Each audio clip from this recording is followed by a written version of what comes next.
Yo guys, what is going on? Welcome back to the FIFA Flow podcast. Today, guys, we got a huge episode in terms of World Cup post-match talks, guys. We got a lot to talk about. What I'd like to call it the upset quarterfinals, guys.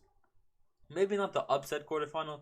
Let's say the shocking quarterfinals, because guys, this might have been one of the best quarterfinals we've seen. One of the most, maybe not the best one, but one of the most shocking, upsetting, and surprising quarterfinals in the World Cup we've ever seen. So, guys, Argentina Netherlands, one of the craziest outcomes, and just a lot of like fights. There's a lot of controversy with that game. Croatia Brazil, huge like man. Croatia just the composure is crazy, and of course Brazil, of course the samba. They have the samba and stuff, but a crazy match there. We're gonna talk about England versus France, what I like to call an absolute joke of a game, and then Morocco and Portugal, the last dance for Cristiano Ronaldo. We're gonna talk about each game. On the last episode, I did say that I would. On the last episode, I said that on this episode here 3 days ago, I said that on this episode that you're currently watching, I was also going to be talking about club football. But I think so the World Cup final, less than 6 days, guys. We're less than 6 days away. On Sunday, December 18th, this upcoming Sunday, is the World Cup final. It's gonna be crazy. I think on the 24th is gonna be the first club game after that, or maybe the 26th after Christmas. So I think I think after the World Cup final, and then before the club football, the first game after World Cup for club football, we'll do an episode talking about all news surrounding club football during the World Cup time. So we'll probably do that in the episode where we talk about the World Cup final. And the reason I want to do so is because I don't know if you can tell by my voice or anything, but yeah, I'm a bit sick.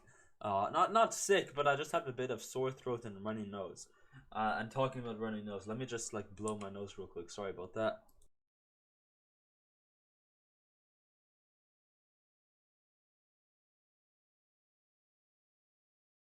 Okay, but yeah, guys, let's get right into it because, guys, we have some crazy games. Let's start off with the the most controversy game. Not the most. Like, let's talk about the game that had a lot of controversy in it because, guys, Netherlands and Argentina, their history does not go well together. Of course, we've seen this in 2014. Robin, Arjen Robin, the whole Dutch team all losing to Argentina in penalties again, and unfortunately they lost yet again to Argentina in penalties just 6 years later, guys. Or no, 8 years later. 8 years later, guys. I just want to talk about how crazy this game was because you can tell 2-0 up for Argentina in the 83rd minute. In the 78th minute, Weghorst plays for I think no, not Berling City.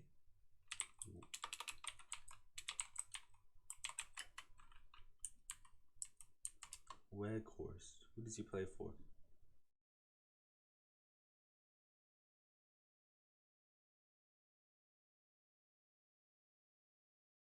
Take a look. Burnley, not Berling. What am I saying? Yeah, but yeah, he plays for Burnley.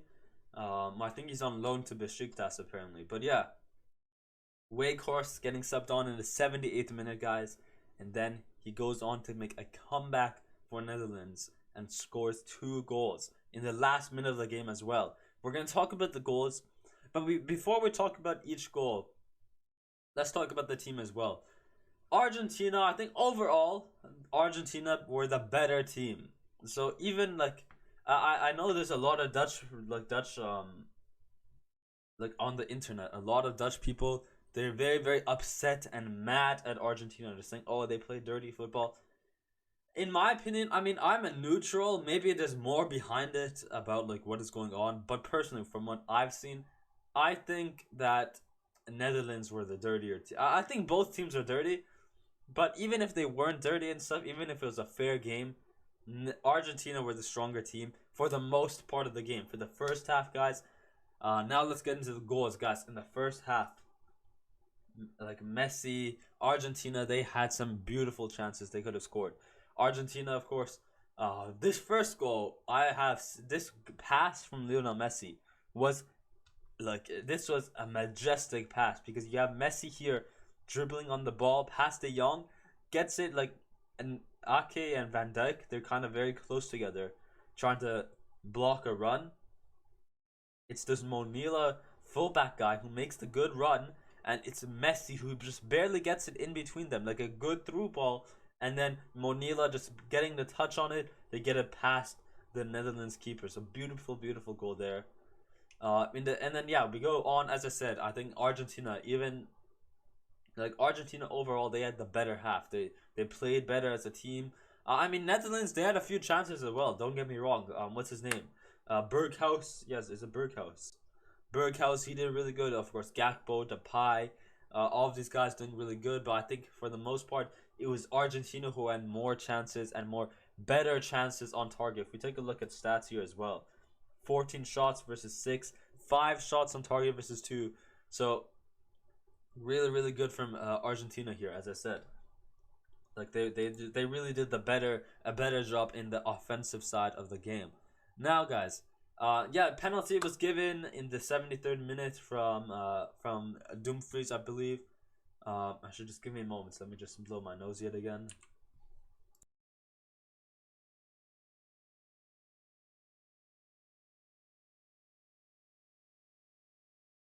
Yeah, sorry about that. Yeah, as I said, I am a bit sick, unfortunately. Not sick, but like just runny nose and sore throat. Cold weather, guys. Of course, there's a cold weather and the flu season.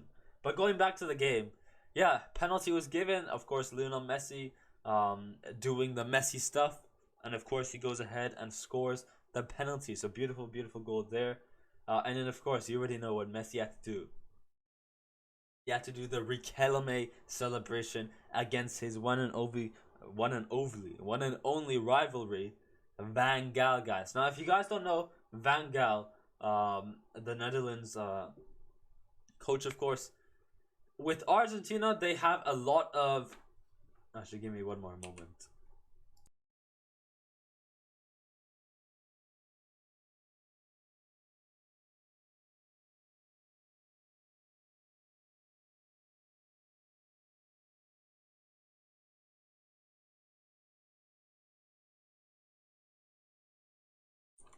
Yeah, guys. So yeah, Van Gaal has a lot of history with not only Argentina but with their players as well. If you guys don't know, back in I want to say 2006, I think 2006 or 2004, this guy here, guys, one of the best players, one of the best Argentinian players during that time.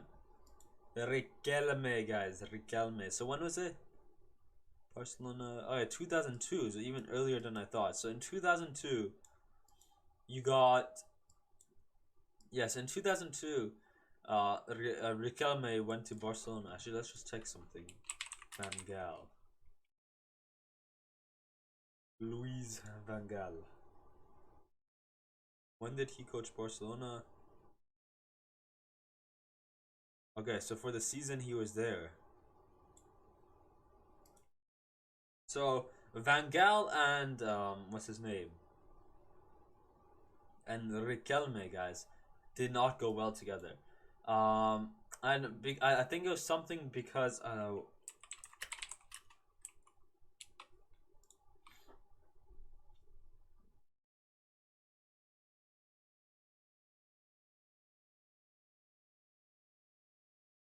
I don't quite remember what it was, but I think Van Gaal said something about Riquelme, or when Van Gaal was at Barcelona, he did not like Riquelme and stuff. And then when Riquelme left Barcelona, he did this I think he went on to play. I don't know what it was, but he did the same celebration towards Van Gaal as well, where he did this like to his ears. And man, you gotta understand me. Riquelme was a baller back in the day, especially for Argentina. He was supposed to be the next Maradona and everything. Um, but where was I? Yeah, so then, in the pre-match, before the pre-match talks, like the pre-match interview before the Argentina Netherlands game in the quarterfinals of the current World Cup, Van Gaal goes ahead and says, "Oh, Argentina are easy. We know how to. Do we beat them in penalties? Of course we do. They should be easy. We know how to play them. I know how to stop Messi as well." And then when Messi goes and scores, he does something like he says, "Oh, you don't talk this shiza on me." And then he also does this like kind of vengeance thing for Riquelme as well against Luis Van Gaal.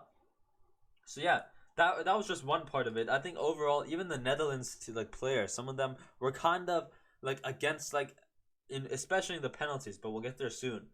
Weghorst, guys, beautiful cross in by what's his name? Berghaus, yes. Beautiful cross in by Berghaus, and Weghorst gets a header, and it was a really powerful header because that was not even close to the net. Like he was all the way out here, far cross in. He had to get a powerful header, beautiful by Weghorst. And then, guys, a foolish. Oh yeah, so before this foolish foul for the free kick, there was actually there was a fight going on like in the, and this is why there was an 11-minute, I think it was a 10-minute at a time in this game in the 90th minute. The reason it was 10-minute at a time, actually, let me just blow my nose again.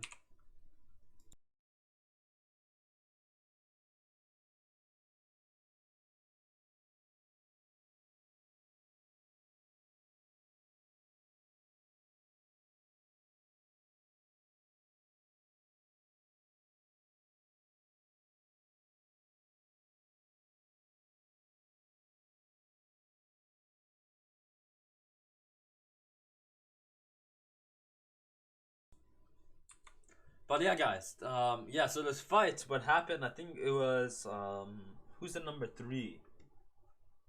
Tagliafico, who went in for a challenge against Nathan Ake. Tried to get the ball, but he hit Ake instead. And then all these Dutch players, it was right beside like the Dutch zone as well, like where the players sit, the substitutes and stuff. The whole Dutch team just goes up to the Argentines, and there's a huge fight. And that was the reason of the 10-minute added time. And actually, it also helped the Dutch because then 10-minute added, a long period added time.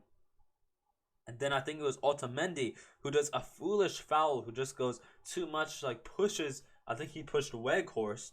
And then what happened is off the penalty, they pass to Weghorst. Weghorst composed, gets around, I think, Lisandro Martinez, and then gets it in to the left side of the net past Martinez. I think Martinez thought he would go far post, but he actually went.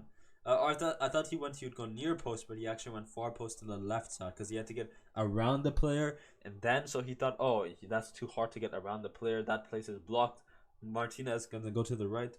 So why is it D Martinez? Isn't it Emiliano Martinez? Why the? Oh, Damien. Oh, okay, that might be why. But yeah, overall made it 2-2. So I did not believe that. Once again, in both halves of the extra time, Argentina played beautiful football. What's his name? Enzo Fernandez, guys. This guy from Benfica, beautiful baller. I think he's like 21 years old. Is he? 21 years old. Guys, this guy's a baller in the midfield and stuff. Already getting, I think, after that game, I think just today or yesterday, there's some rumors of him. I think there's a pre-agreement contract. He has a pre-agreement contract with Liverpool, so that could be a crazy transfer, guys. I mean, Liverpool are always known for ruining Benfica players' careers. Nunez, and now with Enzo Fernandez, you already know the way. But yeah, it goes to penalties. As I said, Enzo Fernandez, 2 beautiful shots. One of them unfortunately hit the bar and went out. So unlucky there. But yeah, as I said, very good from Argentina in both the 90 minutes and in the 30 minutes of extra time. It goes to penalty, guys. And this is where more controversy begins from the players instead of the actual coach and stuff. And what I mean by that is, what happens is when the Argentinian players are going to take their pens, especially like Lisandro Martinez, I think, who was the other one? I don't quite remember the other one. But I think it was Montiel or this Pez. I don't know who it was. Um, McAllister, could have been him. But yeah, it was like, yes, I knew like with, what's his name? with Lautaro Martinez, not Lisandro. That's the defender, but Lautaro Martinez, the Inter Milan striker, he went to take it. You see 4 or 5 Netherlands players, like you know how you're usually standing on the halfway line waiting for each player to go take their pen. When Lautaro Martinez goes up to take his pen, while he starts walking, 4 or 5 Dutch players go off the line and they start to kind of trick his brain. They try to like spit on this, like they try to spit some like shiza on him. So it's just like that's where all the controversy is. And then after the game, everyone on social media says, "Oh, look, these Argentinians are played dirty because they all went like to the what did I even do there? What am I saying? They stuck their tongues out. They say like shh. They're like laughing at the Netherlands, but say and that was kind of that was disrespectful, but that was because of what Netherlands also did. So I don't know. As I said, I'm a neutral in this situation because maybe there's more behind it as well. And of course, Netherlands, of course, they wanted their revenge from 2014, went to penalties as well. But yeah, guys, as I said, I could be a neutral. Maybe there's more behind it. But from what I saw in the game, on social media, pre-match, post-match, it looks like it was pretty like it was more like the Dutch kind of like shied that like the Dutch kind of said some more stuff to Argentina. And of course, there's a lot of controversy from the past as well. So no hate against these players. It's also because of the past history between these two countries as well. But yeah, beautiful, beautiful game. Of course, guys, this guy here, Emilio Martinez, literally saved Argentina. And what is like, guys? This guy made 3 saves. I think, no, 2 saves because there's 3-0. 2 key saves as well. Very, very good dives to save the shot. So beautiful, beautiful there by Emilio Martinez, carrying Argentina in that goalkeeper position. The best Argentinian goalkeeper probably in their history. I don't know if they're past keepers, but for what I know, Emilio Martinez, the GOAT. Let me just blow my nose right away before we continue.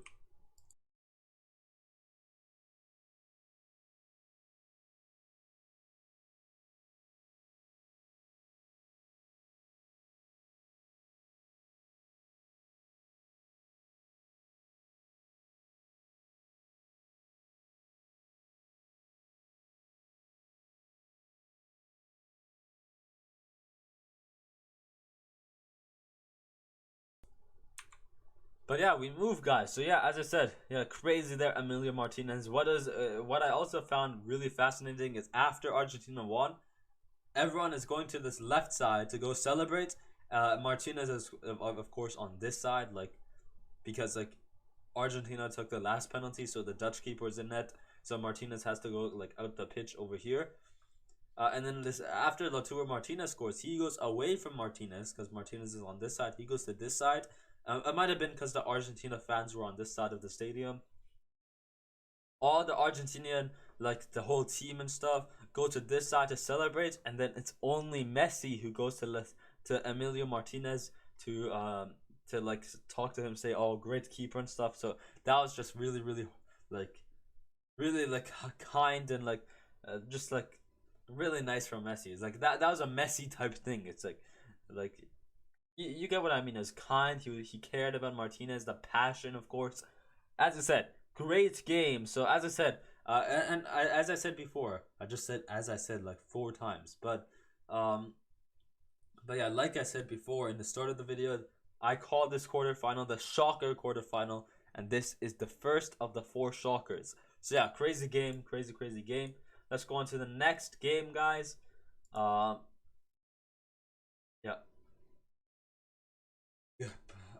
Guys, what is it? Buenos dias. No, isn't that like good morning? Buenos noches. Good night. Good night, guys. But yeah, guys, crazy. Yeah, that is crazy. Buenos noches. Brazil. Good night to Brazil because their time in Qatar has ended, guys. To Croatia. So let's talk about the game, guys. Brazil in the first 90 minutes, even in extra time, especially in the 90 minutes, Brazil, man, they had crazy. Their attack was crazy. With Croatia, I think Croatia, they did really well to stay composed. to defend. Their defending was good. Their goalkeeper, Croatia's goalkeeper, is mad crazy. He's pretty underrated. Of course, Gvardiol, you already know him. He's pretty young as well. A lot of clubs looking out for him as well from RB Leipzig. The midfield, I love Croatia's midfield. As I said, they're composed. They're good on the ball. They're good physically. What you see with this Croatia team, they're very defensive. You could see they have like 6-7 people in their box. But yet, guys, Brazil were still able to create many opportunities. Over 15 opportunities in that 90 minutes. It was crazy how good Brazil were to get into their box, get some shots on target against that 7-6 man defense in the back line. It was crazy, guys. So, of course, you already know the Brazil samba, of course. But crazy for Brazil to even get those opportunities with Croatia's defense. As I said, what I love about Croatia is they're good on the ball. Not as good as Brazil, though. You already know the samba from Brazil. But Croatia, they're good on the ball. They're good physically as well, as I said. And they're really good at, like, their composure is also good. They say, oh, we're a goal down, we're going to get back. We're going to still fight to create chances. So that's what I really like about the Croatia team, is the passion that they have. So yeah, it's a 0-0, of course, in 90 minutes. So let me just blow my nose again.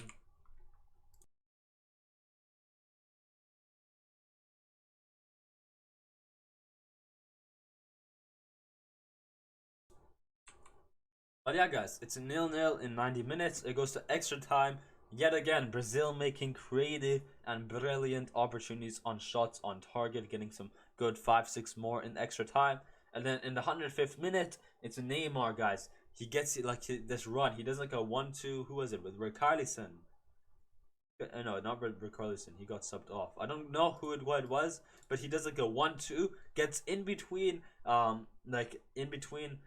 Croatia's back line. The goalkeeper like comes out to go get it, but Neymar he takes a touch to around the keeper, gets in the back of the net. Beautiful goal by Neymar. Beautiful run. Beautiful 1-2. Beautiful play by the whole Brazilian team to get that goal. So of course, you already know the samba from Brazil. They played well as well. They deserved that goal. They deserved at least 2 goals, but unfortunately, the Croatia backline, especially the keeper, just too good, man. Too elite. Underrated. But where do we go? From here on, guys, we go to 117th minute. Unfortunate. Brazil lose the ball. It's Croatia on a counter-attack. And then I think it was not Kramaric. Who was it? It might have been Orsic or Petkovic. One of them in the middle. It's like a low-driven pass in the middle, like a through ball pass in the middle.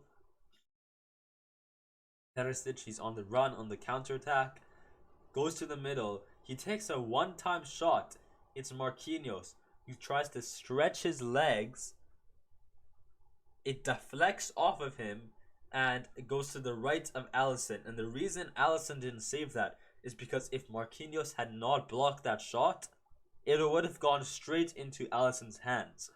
But what happened is Marquinhos tried to block it, unfortunately couldn't block it enough, deflected off of him, and the trajectory was still into the net. And Alisson, of course, his reflex thought it would go straight into his hands. He didn't know it would deflect off Marquinhos. He thought it would get blocked. Late dive, or couldn't dive fast enough, of course, because of late reflections. And then it makes it 1-1 in the last minute, making it go to penalties. So crazy there.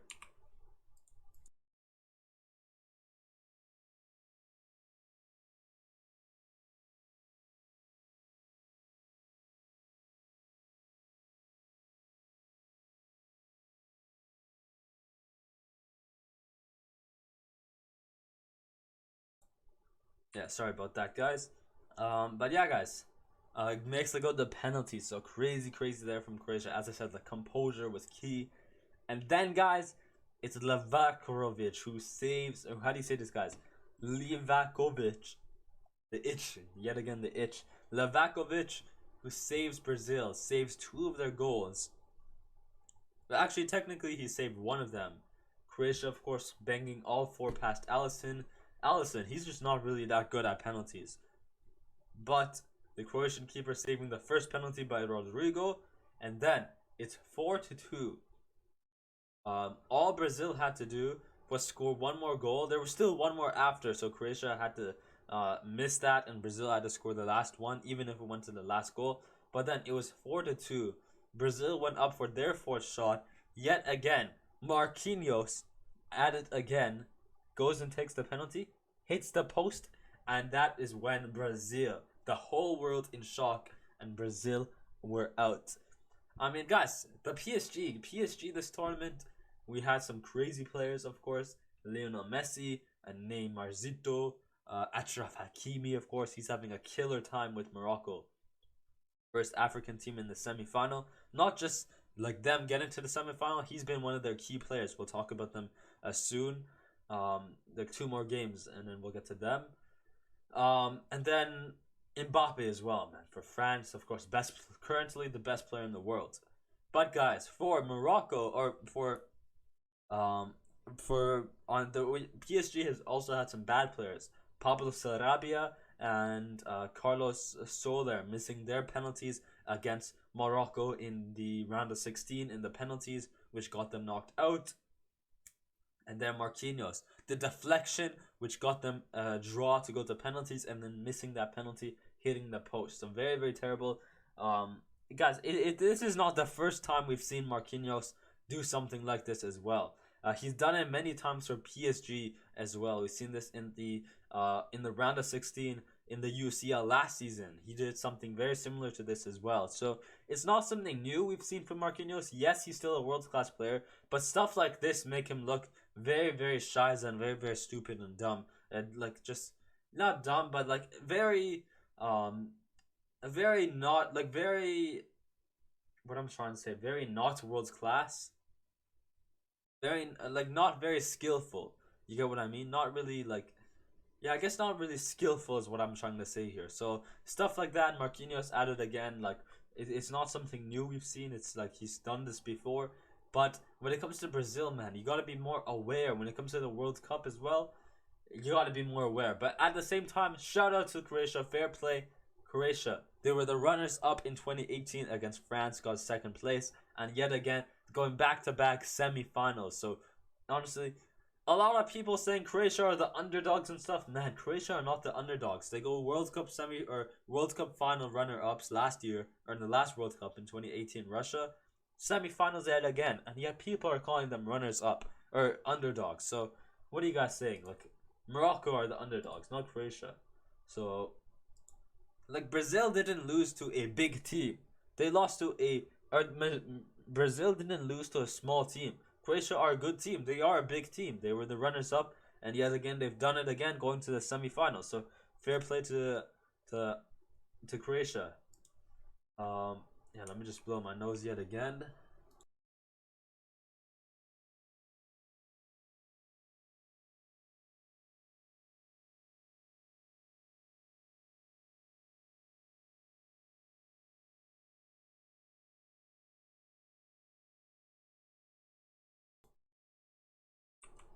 But yeah, guys, we go on to the third game of the quarterfinals, of the 4 games in the quarterfinals. As I like to say, a joke of a game. Literally a joke of the game. England were robbed. As much as I am a French fan, as much as I'm a PSG, a French merchant, a French rat merchant, man, England should have won this game by a mile. This referee was literally having a shocker game. He was literally having such a laugh, man. He was the blindest ref. Could not call a single easy foul, man. It was terrible how bad this referee was. But it is what it is. And it's just stuff like that which make the World Cup pretty bad. And I'll talk about it after, when we get to the predictions for the next, for the semifinals and stuff. Let's talk about this game as a whole. As I said, the referee having a joke, but for what he was, guys, England played very, very better. Even though they got robbed of many fouls and stuff, they still were the better team. If England were to be awarded with these fouls and stuff, they would be even better than what they were without these fouls and without all these, like, stupid refereeing skill stuff. So fair play to England, guys. Harry Kane is literally a world class striker. I know he's a bit overrated, especially in England, especially in the Premier League. Like comparing Ronaldo to Harry Kane, comparing Mbappe, Benzema to Harry Kane and stuff. But when it comes to England, when it comes to national football, sorry about that. Yeah, when it comes to national football, Harry Kane is world class, and it's world class. He's world. He plays in the world club. He was honestly like England's best attacker. Same with Bukayo Saka. Bukayo Saka, brilliant 1-2s, brilliant to get into the box. And what I like really about Harry Kane, he's physical. When you see Upamecano, Theo Hernandez, Rabiot, Tchouaméni, Varane, when you see all this back line try to go up against Kane, they really get out defeated because Kane is he is a very physical. He has this aggression, this strength. He has this physique, and that's what's really good about Harry Kane. And then his shooting, on top of that, his shooting, magnificent, powerful strikes as well. Let's talk about the goals first, and then I want to talk a bit more about each team. Aurelien Tchouaméni in the 17th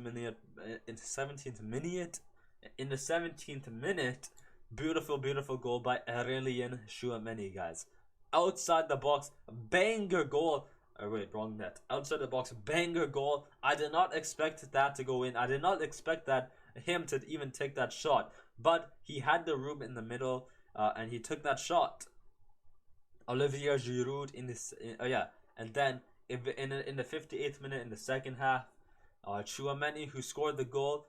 Not a stupid foul, not a unskillful foul, I'll say, but it could have been he could have been wiser and not give that foul. But unfortunately, he gave that foul. A penalty was given against Bukayo Saka. Kane went to take that penalty.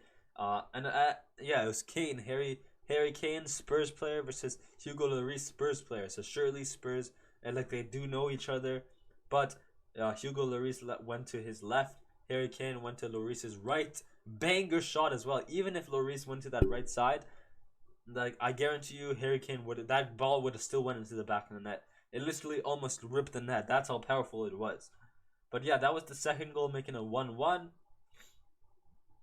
And then in the 78th minute, Olivier Giroud. Actually, in the 76th minute, guys, it was Giroud who almost got a touch with the inside of his foot. It was kind of crossed in or volleyed in. He tried to get a touch on it, but then it's Pickford who saves it. Goes out for a corner. The corner is crossed in. It's headed back out, and then another cross. I want to say it's by I think by Rabiot. Either by Rabiot or Griezmann. The cross is back in, and Giroud goes ahead and scores another goal. So beautiful there by Olivier Giroud. He scores that header, that comeback. He gets his redemption for missing that goal just 2 minutes before that. So beautiful there. Let me blow my nose yet again.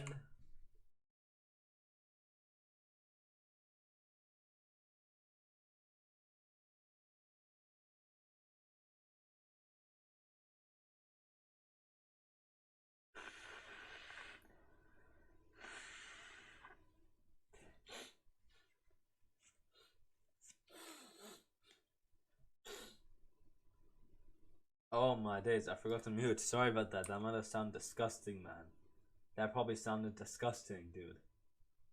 My goodness, what am I doing? I forgot to mute. Sorry for that. That might have sounded absolutely disgusting.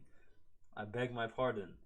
I actually beg my pardon. I'm very sorry about that. But we move. We can't do anything about it. I'll try to cut it out, hopefully. But yeah, guys. Where were we? Yeah, as I said, yeah, and then Giroud making it 2-1, and then another penalty. This one is what you call stupid by Theo Hernandez.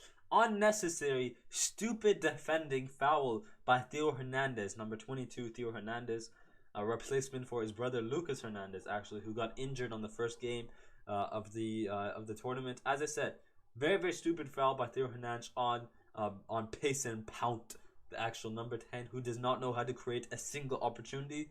But yeah, very stupid foul. The penalty is given, and then you have this whole French team saying, "Oh, it's not a penalty" and stuff.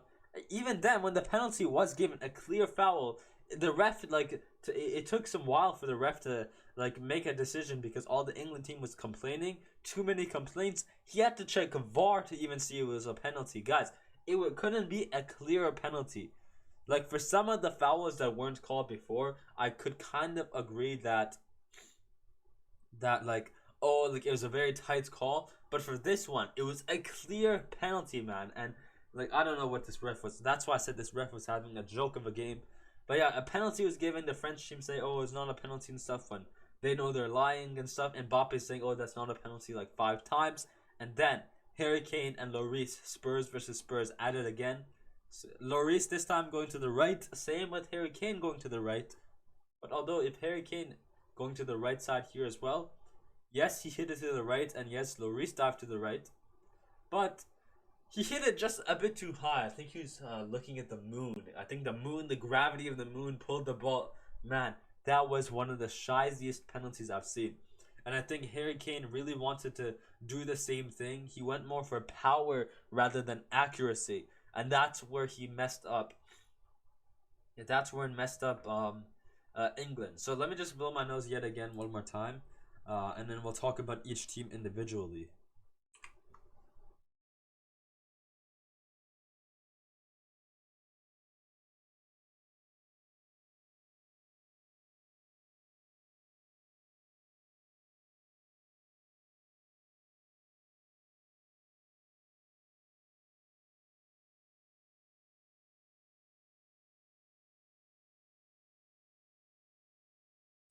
Okay, sorry about that. But luckily I muted this time. It wasn't disgusting noises. Sorry about that. One time I didn't mute. But where was I? Yeah, so those are the goals. Very, very stupid. Not stupid. Those are the goals. Very nice goals. Very unlucky misses as well. Overall, as I said, England played magisterial. Not magisterial. Like, they played good football for sure. They played better. They were the stronger team. They were stronger than this whole French team, man. They played really, really good. What I noticed is, of course, I said this on the last episode, of course, and it's pretty obvious. France are a team who like to play. They like to move the ball a lot. They like to play in open spaces, or like they like to move the ball a lot to the wingers, go out wide, cross it into Giroud, of course. Where was I? Yeah, they like to cross it into Giroud, of course, a lot of the times, and But guys, England, they did well to mark their man, especially Kyle Walker.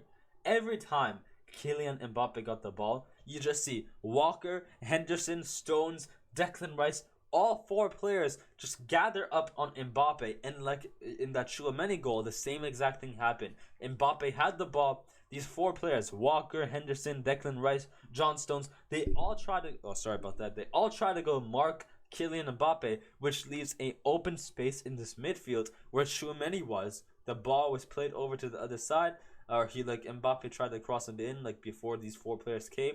Open in the midfield because they all went to this left side to mark Mbappe. Tchouaméni open here, he hits a banger because it's open in the midfield, and that was another problem. So even though Mbappe couldn't really dribble, he didn't have that free roam. He had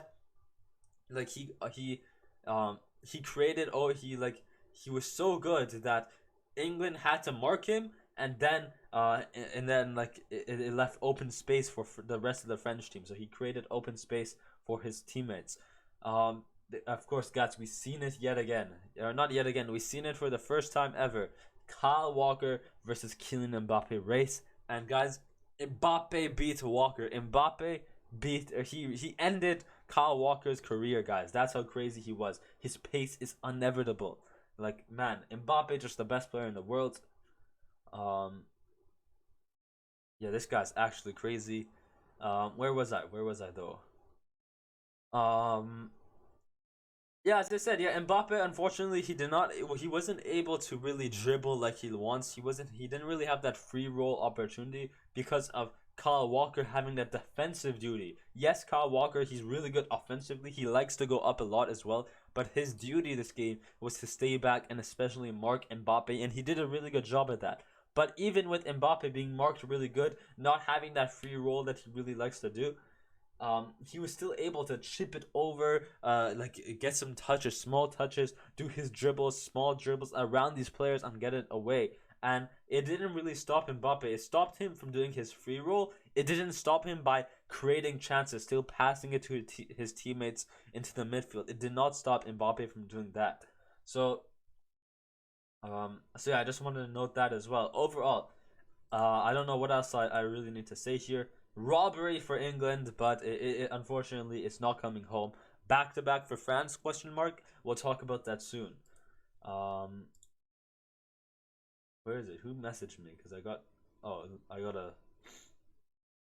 Someone must have liked my message, but where were we? Let me just blow my nose yet again before we go to the last game.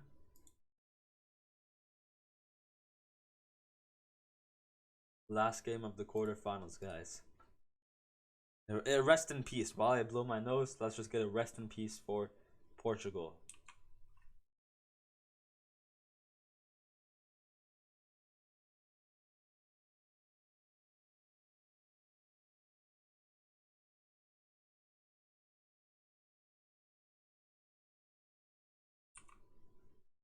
Ronaldo. Unfortunately, guys, Ronaldo, his dream, his 5th World Cup, and it might have been his last dance in the World Cup. Unfortunately, Ronaldo has been knocked out by the underdogs, by the African dream is still alive, Morocco. Let's talk about the game. Actually, let's talk a bit about no, let's talk about the game, and then we'll talk about Ronaldo after, specifically Ronaldo, because I want to talk a bit about his future. Where does he go on from here after losing this game? As you can tell, guys, it is very obvious how much possession Portugal had because of how defensive Morocco played. I'm literally telling you. See this like line here, like see that. Let's say there's an imaginary like halfway in their half. Like between the half line, between the half, of course, and then halfway between the other, like the goal side for Morocco, the whole team, including the attack, was all behind that. Like that's how defensive they play. They literally remind me of Atletico de Madrid. Now on the other hand, Portugal, they remind me of a very, very powerful team. Actually, I don't know why I'm saying a very, very powerful team, but like a very similar team, very similar playstyle team, Manchester City. And the reason is for they like to pass it around a lot, and especially they like to cross it into the middle of the box a lot. Yes, they take some shots outside the box, of course, but their main role, they like to pass it into the box a lot. As I said, for Morocco, they literally played a 15-man back. Yes, you can only have 11, but it seemed like they had so many players back, it was just crazy how defensive they played. And because of how, like, when a team plays very defensive, you don't really expect them to be that good in attack. But actually, Morocco, their counterattacks from this very defensive format, this very defensive tactic, their ability to counterattack from that formation, from that tactic, is very, very incredible. Hakimi just sprinting down that line. Hakim Ziyech with the skills to step over. And Nasri Boufal, guys. This guy, Buffalini, as I say. Ronaldinho, Buffalino. This guy is crazy in the... Like, this guy, his step overs, his pace, his headers, his shooting, all crazy. And Yasser plays in the league, I believe. This guy crazy in the attack. Like, man, they're so fast to get up in the attack. And that's why I said, yes, Hakimi has got to the quarterfinals. He's a PSG player going to the semifinals, I mean. Yes, he's just a Moroccan who's gone to the finals. He's not just any Moroccan. He's a key Moroccan player in the defense and in the attack. And that's what I can't wait to see again. Like, Morocco, guys, Hakimi was giving a lot of trouble to João Felix and even to Rafael Leao as well when Leao got subbed on. So that's what I like to see from my PSG Moroccan defender. I hope he does that when they come back to Paris for UCL. But yeah, talking about the Morocco, yeah, it's pretty incredible how Morocco can switch up the tactic, the switch up their vibe of the game to a very 15-man defense to literally a very offensive, fast and effective counter-attacking scenario. So very, very well played by Morocco. And that is the reason why you see 26 against 74% possession is because of how defensive Morocco played. Another reason why I really said Portugal played like Man City, maybe not all the time with the crosses and stuff. I think a reason why this match made them look very similar to Manchester City is because when you're playing against a team who only knows how to defend, like Morocco, not only knows how to defend, but when they're playing a very deep line in their own box, it's very hard to dribble it and get into the middle of the area. Your only real opportunity is to really cross it in. And that's why I said because of how Portugal played against Morocco, it looks very similar to how Man City played, crossing it into Erling Haaland and stuff. Let me just blow my nose yet again.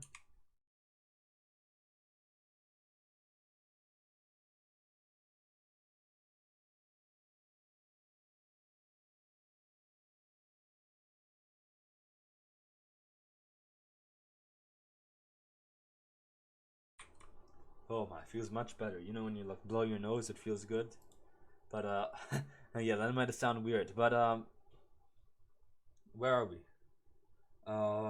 Yeah, as I said, yeah, because of how Morocco played Portugal, their only really like viable or like only really key option is to really cross it in and try to get a header, kind of like Man City.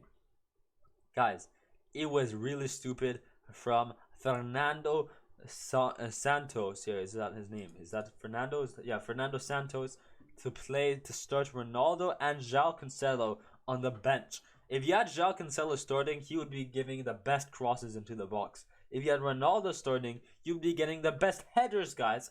But guys, Ronaldo starting on the bench only near the 70th, 75th minute, where Ronaldo gets subbed on. And when he does get subbed on, the vibe of the Portugal team changes. That is the CR7, the CR7 effect, guys. Ronaldo was crazy, guys. Like, he created some good chances.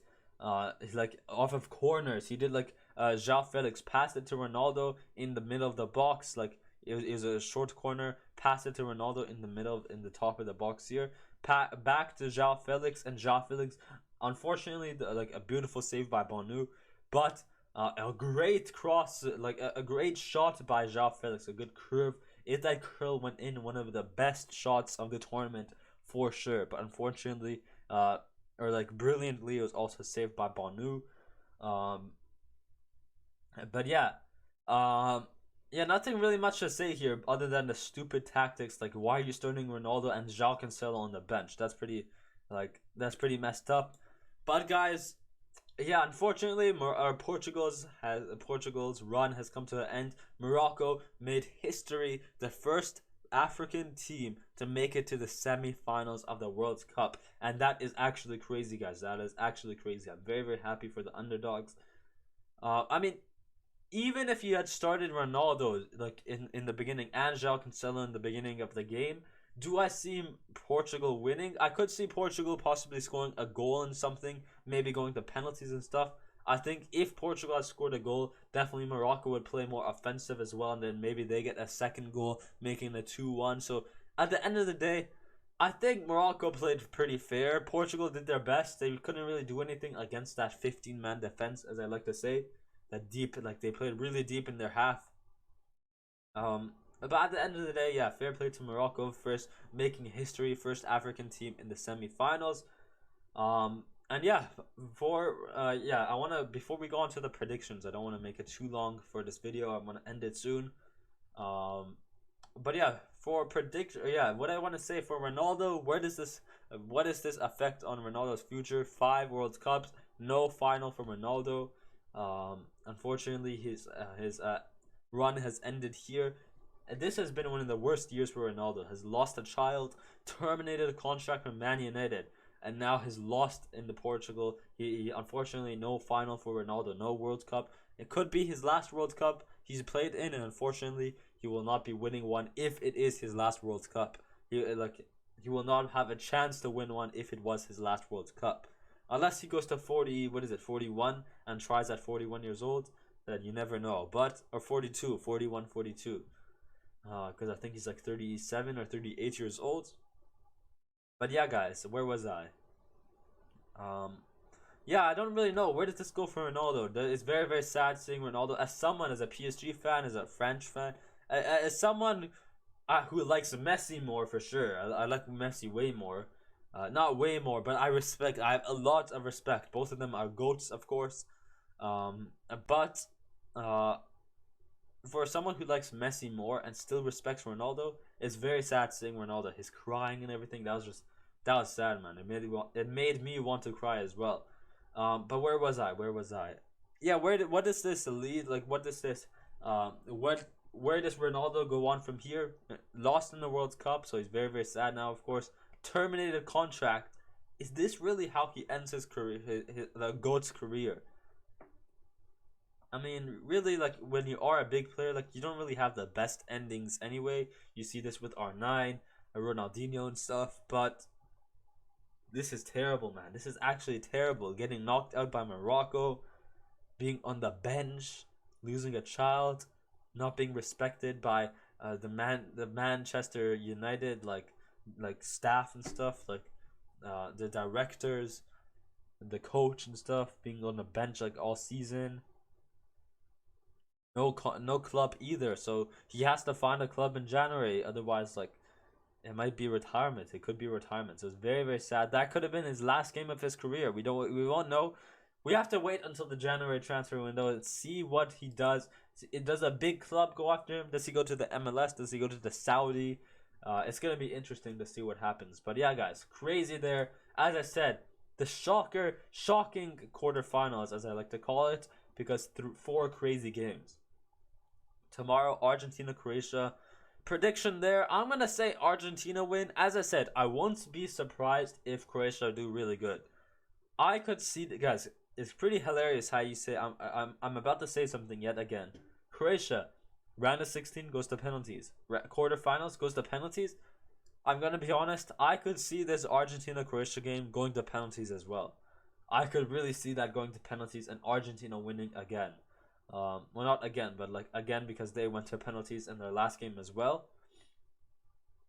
I could really see Argentina going to Argentina. I could really see this game going to the penalties, but the ending outcome, I'm gonna say Argentina win. I'm gonna really say I think 3-2. I think 3-2 for Argentina. If it goes to penalties, 3-3, let's say 2-2 for Argentina and Croatia. I think Argentina will still win in penalties, but like, I won't be surprised if this goes to penalties. I can very high. I'll say like 40, 35%. I can see this go to penalties. 20% go to the penalties. The other 80% ish, 75% ish. I'm gonna say 3-2 win for Argentina for sure. But it will be a difficult game for Argentina, from what I've seen from Croatia as well. As I said, do not sleep on Croatia. These guys, the composure, the physicality on the ball, they're really good at moving as a team. Let me just blow my nose again real quick.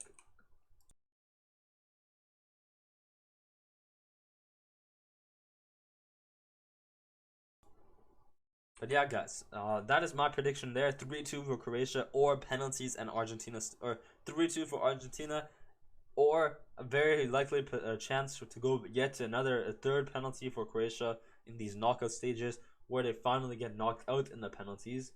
I mean, their penalties have been really good. Saving it, even scoring it, they've been really good at penalties. So if it does go to penalties, I could really see Croatia winning the penalties as well. But as I said, I'm gonna stick with my gut. I'm gonna stick with my main one, and of course a bit of bias here, where Argentina win 3-2 in 90 minutes. France, Morocco. I mean, I have a lot of France biased here. At the same time, yeah, actually, before we talk about this, yeah, it's actually pretty interesting. Stadium, Education City Stadium, Yeah, look at goods, this. 40,000 people can be there. French Tunisia. I hope we're gonna win, and after we play against Morocco, and I have to destroy my friend. I'm gonna kick him.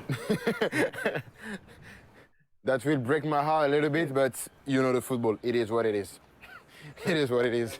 Yeah, so this video was actually in January, guys, before the World Cup. They came to Qatar, of course. PSG owns Qatar owns PSG. I think the Qatar, like, or one of the, like, yeah, I don't know, really know. It's like the king of Qatar, like his like brother or his cousin owns PSG or something. Um, so that's why they're here earlier in January, of course. In January 2020, so in the beginning of the year. And he said like, oh, when we play against Morocco, I have to destroy my friend. And then of course Hakimi said I'm gonna kick him and stuff. Guys, Mbappe, he literally predicted France and Morocco. It literally happened as well. But yeah, predictions for this actual game. I'm gonna be saying. I mean, man, I cannot say anything about Morocco. I mean, I really don't know what I could say about Morocco. Because if they play how they played against Portugal, if they play with like a 15-man defense deep in their own half, it could be very challenging for France. But then France are really good at taking shots outside the box as well. So that's also going to be a problem for Morocco. I think France are probably. I mean, I think on Morocco's counter-attacking, French might be very, very like vulnerable to that. Maybe not Theo Hernandez, but like Koundé, Upamecano, I think they can be very vulnerable to that. Uh, and then Lloris, he also has like a few like clumsy like dives and reflexes and like catches in the ball. But I think I'm still gonna. Hey, don't say I'm bad at predictions, but I'm gonna say like there's a bit of French bias here. I'm gonna say French win. I think 2-1. I think 2-1 for French. I think Morocco can get a goal in. I could see Morocco getting a goal in with those counterattacks. But I think French can also somehow destroy that Morocco back line for sure. But yeah, those are my predictions there. Argentina France final, France back to back final. Imagine Croatia France final yet again, back to back and stuff. But yeah, those are the World Cup. Those are the World Cup games. My predictions as well for tomorrow gonna be crazy. And what I really like about this World Cup, um, is any outcome, no matter what happens, this World Cup will be historic. And yes, this is what I really like. If Morocco win, Morocco may give Africa its first ever World Cup trophy. If France win, France will be the first team in 60 years to go back-to-back World Cup titles. Of course, the only team that's done that is Brazil. If Argentina win, Messi wins his first World Cup. If Croatia win, Croatia with world-class icon Luka Modric will win their first World Cup trophy. So either way, it's gonna be a historic. This World Cup, no matter what happens, no matter the outcome, no matter the France, it will be a historic outcome in the history of football. Africa, Messi, Croatia, a new team to win it, and then France back to back. It's gonna be crazy, guys. One note, I want to leave you guys with one thing before I end off the episode. Is, do you guys leave it in the comments below? I want to see what you guys think. Is Croatia, or not Croatia, but is this gonna be a rewarding World Cup for the team that wins? And what I mean by that is because of how bad the refereeing has been. If they had made better decisions, would this have been a different World Cup icon? Let me know in the comments below. I'm gonna end it off there, guys. Let's end it off with a photo as well. Of course, we talked about Messi against Van Gaal. Okay, not Argentina, not a Ligue 1 player. Let's talk about Ronaldo ending off his World Cup as well. Nothing there, not Portuguese either. Hakimi, actually, it's not Ligue 1. Who else can we go with? We send it to the Serie A, but who's like a Serie A player that we talked about? Didn't really talk about any Serie A players. So let's go ahead, let's just do Leao. Ooh, okay, AC Milan, Mike Mignon. French, Theo Hernandez. Yes, he's actually doing really good as well. So yes, World Cup player as well. Good for today's like episode as well. But yeah, guys, that's gonna end off today's episode. If you guys enjoyed it, hit that like button, hit that subscribe button, and hit that bell. As I said, so game is gonna be Tuesday, Wednesday. I think next episode will either be Friday or Saturday. Either Friday or Saturday. Actually, not Saturday, because Saturday is gonna be the game, like for third and fourth place. So I think we'll do an episode on Friday. But yeah, for now, stay happy, stay positive, stay safe, and I'll see you later. Peace.